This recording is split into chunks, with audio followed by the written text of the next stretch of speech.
New at 10, we're hearing from a victim who leaped from the second story of her burning apartment building to save her life from blazing fire. It happened earlier this week at Reserve at Research Park on Ryan Village Drive. WAAY 31's Xavier Wary talked to one of the victims and her daughter tonight after learning there were no alarms in place. We know that intense fire has destroyed at least 16 units. Families now left in scramble mode to pick up the pieces after losing everything. I spoke to Stephanie Cooper and her 10-year-old daughter, Jaden, a mother who literally jumped from the second story of her own building to stay alive. The fire started, you didn't hear any sirens, no alarms, no yelling.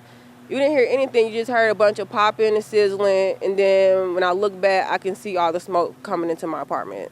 Tuesday's fire at the Reserve at Research Park was a life-threatening event for Stephanie Cooper, who was alone working from home when fear set in.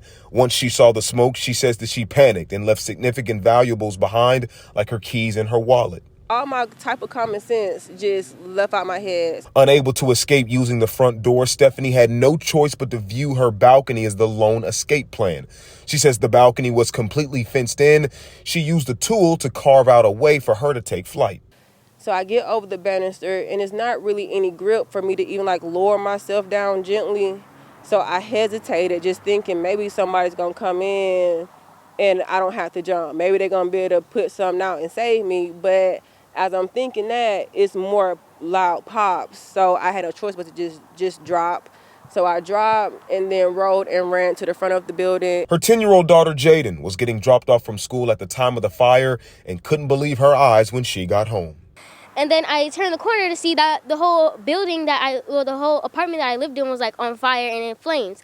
So I was just in shock because I wasn't really dressed for anything. I was just for picture day. I had a skirt on, long sleeve on, and my Crocs on. So I wasn't really dressed or have anything prepared. But in spite of losing everything, this little girl says she's still grateful. I'm just glad that my mom survived. I'm not really caring about anything in there. All I care is that my mom survived. Luckily, to have been awake and working during all of this, it's upsetting for Cooper, knowing there was no sprinkler system or fire alarm to warn her of the fire.